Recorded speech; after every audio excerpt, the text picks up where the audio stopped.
presidente Sóstenes, em nome de Vossa Excelência, quero saudar as senhoras deputadas e os senhores deputados. Longe de ideologias, venho aqui trazer um assunto seríssimo. É a epidemia de crimes patrimoniais que vive a nação brasileira, decorrente da impunidade. Hoje, milhares de brasileiros trabalhadores, pessoas simples, decentes, que com seu suor conseguem o seu patrimônio, são vilipendiadas pelas ações criminosas daqueles que sentem a impunidade. Essa semana nós tivemos um fato característico da atual realidade. Um senhor idoso, em pleno centro de uma grande cidade brasileira, foi cercado por 6 criminosos, foi covardemente espancado e teve roubado o seu patrimônio. Lá no meu estado, Alagoas, recentemente houve um latrocínio que chocou todo o estado. Diariamente, vítimas da impunidade por conta da leniência com o crime patrimonial têm reiteradamente passado uma mensagem que as pessoas decentes e honradas não têm direito a ter o seu patrimônio. Mais de 1 milhão de celulares, o ano passado, foram roubados das pessoas. E não são de doutores milionários, esses têm segurança. Foram roubados de pessoas simples, que lutaram muito para ter esse patrimônio. E uma grande parcela desse crime patrimonial terminou em latrocínio. As pessoas perderam seus entes queridos porque a legislação brasileira ela é muito branda quando visa proteger o patrimônio.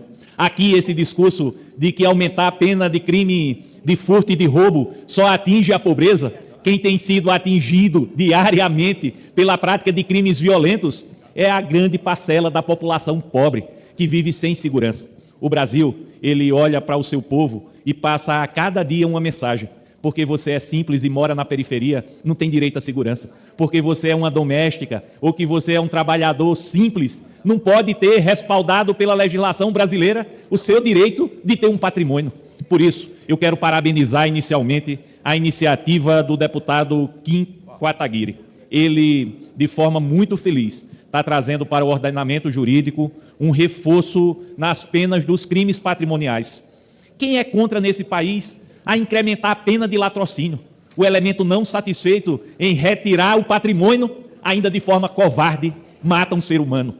Não tem não tem pena de morte, nem pena que seja mais gravosa aqui no país, porque a legislação não permite. Mas nós não podemos permitir, como aconteceu em Alagoas a semana passada.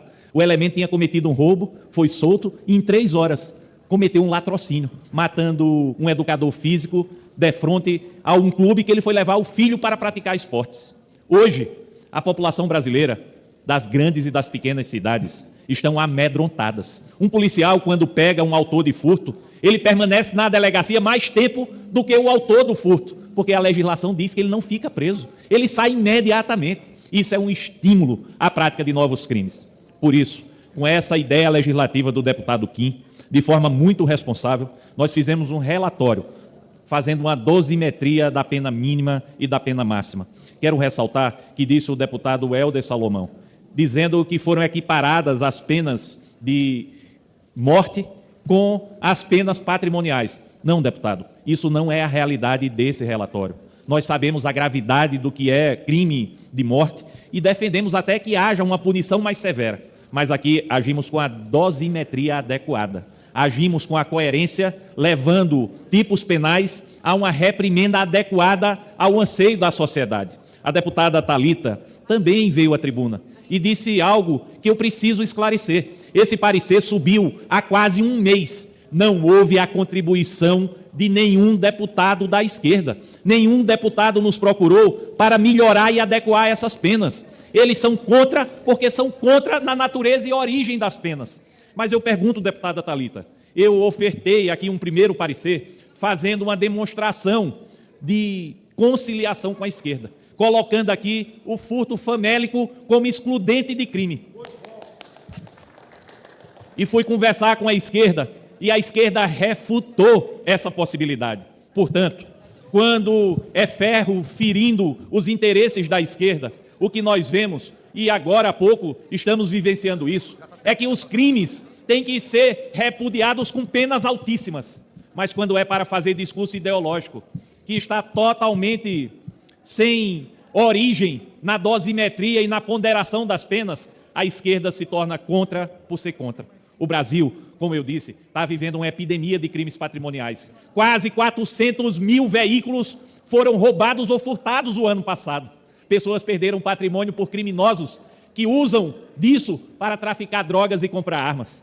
Mais de 1 milhão de aparelhos celulares de pessoas simples foram furtados ou roubados. Dezenas de justiçamentos têm ocorrido no país mês após mês. E a maior causa, mais de 50% desses justiçamentos, é porque o autor do crime patrimonial não é punido. E as pessoas resolveram, substituindo o Estado brasileiro, a fazer justiça com as próprias mãos. Porquanto, nessa introdução, eu quero deixar muito claro, como promotor de justiça que fui durante 24 anos, como secretário de segurança que fui por 2 vezes, no então Estado mais violento do Brasil, e nós retiramos esse título com a maior redução de violência da nação, eu posso dizer sem medo de errar, os pobres desta nação não aguentam mais terem o seu patrimônio retirado à força ou furtivamente. As pessoas não aguentam mais andar nas ruas e serem violentadas no seu direito de ir e vir, no seu direito de ter o seu pequeno patrimônio. Nós aqui estamos a punir aqueles que vão nas comunidades furtar as motos, as bicicletas, que vão às ruas roubar de forma violenta jovens estudantes, idosos, pessoas vulneráveis. A crueldade do crime patrimonial se revela na dor do dia a dia do trabalhador, que luta muito para ganhar um salário mínimo. E no final do dia, quando está indo para sua casa, vem um vagabundo com a mão grande, retirando o bem precioso daquele trabalhador. Chega à esquerda. Isso aqui não é ideologia. O Brasil não aguenta mais de hipocrisia. Nós precisamos manter presos criminosos que praticam crimes.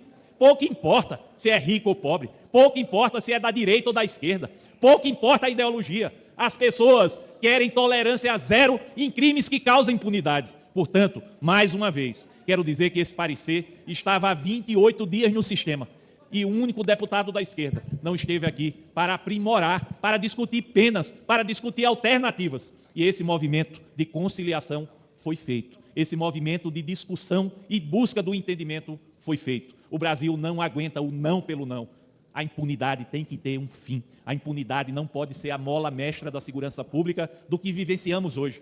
Era bom que crime patrimonial fosse coisa que atingisse o estado vizinho, o município vizinho, que atingisse o terceiro. Mas não, o crime patrimonial está levando a trucidamento de milhares de brasileiros. A ganância tem tomado conta da nação, daqueles que pensam de forma criminosa. E o Brasil, infelizmente, com a sua leniência no combate a esse tipo de crime, tem permitido que os criminosos avancem cada vez mais para cima de trabalhadores e trabalhadoras desta nação. Portanto, aqueles que defendem pena pequena, aqueles que defendem criminosos, aqueles que defendem a impunidade, abram as portas de suas casas e levem para dentro de suas casas os criminosos que deveriam estar na cadeia. Mas eles não podem permanecer nas ruas impunemente. Pergunte a qualquer agente de segurança pública quantas vezes ele prende o mesmo criminoso pela prática de furto. Pergunta a um delegado e a um policial quantos flagrantes foram feitos do mesmo criminoso. E a legislação criada obriga a esse delegado, a esse agente de segurança pública, soltar esse criminoso, mesmo que ele já tenha repetido esse fato mais de 10 vezes. Minha gente, chega. O Brasil espera deste parlamento uma resposta decente à altura, longe de ideologias, mas que possibilite uma convivência pacífica na sociedade. Se vocês estão preocupados em não prender, se vocês estão preocupados em não impor penas, se vocês estão preocupados em passar a mão na cabeça de bandidos, eu quero dizer para você, só hoje nesta nação houve alguns latrocínios pela ganância de criminosos e pela certeza de impunidade. Só hoje nessa nação, milhares de brasileiros perderam o seu patrimônio, porque criminosos impunes estão nas ruas. Portanto, com a permissão de Vossa Excelência, senhor presidente, trago aqui o parecer sobre o projeto de lei 3780 de 2023, de iniciativa do deputado Kim. A proposição principal busca aumentar as penas combinadas aos crimes de furto e roubo.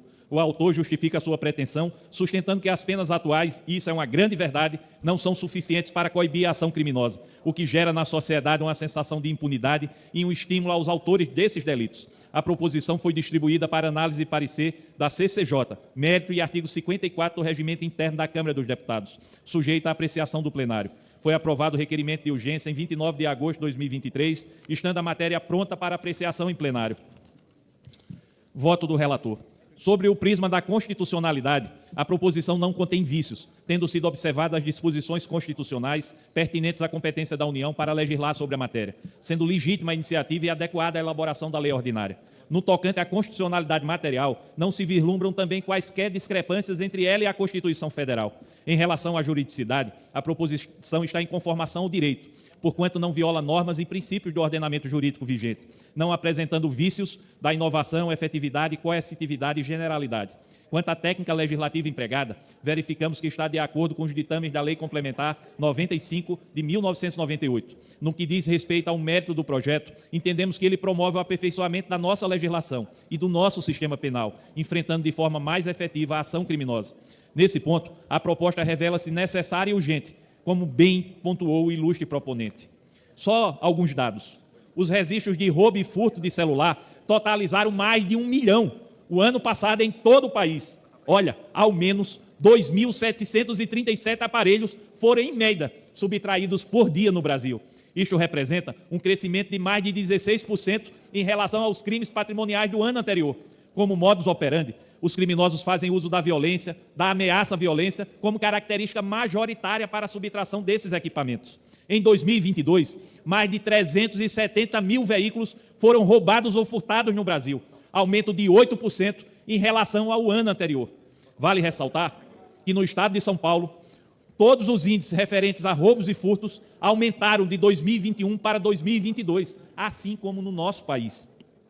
Cabe ressaltar, entretanto, que, embora estejamos de acordo com a pretensão do aumento das penas, dada a gravidade de tais condutas, acreditamos que as balizas penais, na análise inicial da proposta do deputado Kim, mereceu algumas retificações. Por isso, procedi um substitutivo em anexo. Urge, nesse contexto, trazer à baila as lições dos doutrinadores, aqui de forma especial do doutrinador Paulo Queiroz, Direito Penal, Parte Geral, São Paulo, Saraiva, 2005, edição 36. No que se refere ao princípio da proporcionalidade. Nós tivemos todo o cuidado no princípio da proporcionalidade, seja ela abstrata, a legislativa, seja ela concreta ou judicial. E levamos em consideração também a proporcionalidade executória. Necessário aduzir que a proporcionalidade abstrata, ela resta configurada com as sanções penais e as medidas de segurança mais apropriadas. E quando se estabelece a graduação mínima e máxima das penas combinadas aos crimes. Assim, é preciso destacar que o legislador, a combinar a pena em abstrato, deve verificar e ponderar a relação entre gravidade de ofensa ao bem jurídico e a sanção imposta ao infrator, fixando seus parâmetros de forma proporcional e equilibrada. Como disse aqui, nós não estamos por paixão ideológica, nós estamos analisando o crime de forma abstrata e concreta e vendo a realidade brasileira e a impunidade que está reinando neste momento no país em relação aos crimes patrimoniais.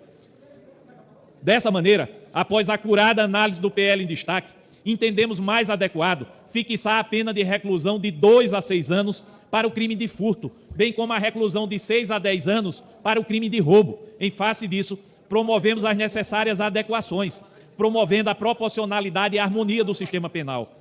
Nesse ponto, cumpre mencionar que equiparamos as penas do delito de roubo com resultado morte, latrocínio e a lesão corporal grave às penas fixadas na extorsão mediante sequestro, com esses mesmos resultados que já tinham sido impostos aqui por esse plenário.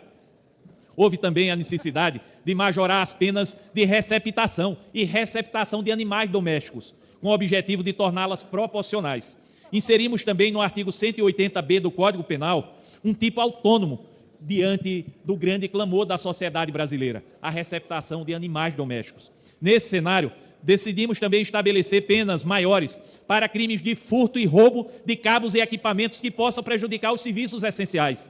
O Brasil cada vez tem sido mais vítima de furto e roubo de equipamentos, tipo fornecimento de energia elétrica, fornecimento de transmissão, de comunicação, de segurança pública, dentre tantos outros exemplos que requer uma resposta mais dura do Estado brasileiro.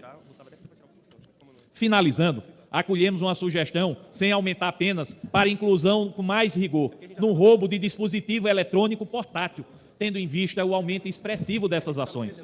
E depois, para deixar claro, diante da comissão parlamentar de inquérito que houve das pirâmides financeiras e do tamanho da impunidade verificada, e por sugestão do deputado Celso Russomano, nós tornamos o estelionato um crime de ação penal pública incondicionada, porque milhares de vítimas dos crimes de estelionato não procuram para fazer a representação. E diante do aumento desses crimes patrimoniais, retornamos o estelionato no rol de crimes de ação penal pública incondicionado. Conclusão do voto. Diante do exposto, no âmbito da Comissão de Constituição e Justiça e de Cidadania, votamos pela constitucionalidade, juridicidade, adequada técnica legislativa e, no mérito, pela aprovação do projeto de lei 3.780/2023, na forma do substitutivo ora representado, porque essa é a vontade do povo brasileiro de bem. Não aguenta mais a impunidade de criminosos que, usando a lei, continuam a cometer crimes de forma reiterada, matando, vilipendiando, retirando da alçada do seu patrimônio, do patrimônio do trabalhador brasileiro, aquilo que tem mais sagrado, que é o fruto do seu suor, do trabalho diário. Por isso, nós defendemos a autoria desse projeto, defendemos a sua aprovação. Chega de impunidade. O Brasil não quer saber de direita e de esquerda. O Brasil quer saber de legislação que produza resultados e proteja o povo. Presidente, peço a Vossa Excelência a dispensa da leitura do relatório, vou direto ao voto. Muito obrigado, relator. Após analisar as sugestões apresentadas, entendemos que a emenda número 1 deve ser acolhida no ponto em que aumenta as penas do crime de interrupção de serviço telefônico, informático, telemático ou de informação de utilidade pública prevista no artigo 266 do Código Penal. Na parte em que modifica os crimes de furto, roubo e receptação, cumpre ressaltar que o substitutivo já contempla essas pretensões. Quanto à emenda número 2, deixamos de acolhê-la, pois ela já se encontra incorporada em nosso substitutivo, portanto está prejudicada.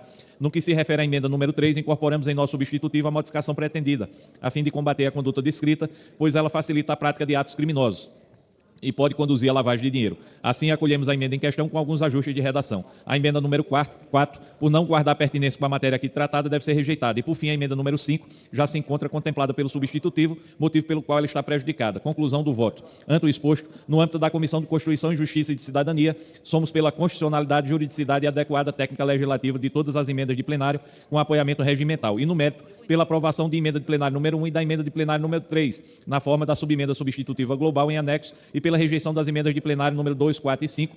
Deputado Alfredo Gaspar, relator. Obrigado, senhor presidente.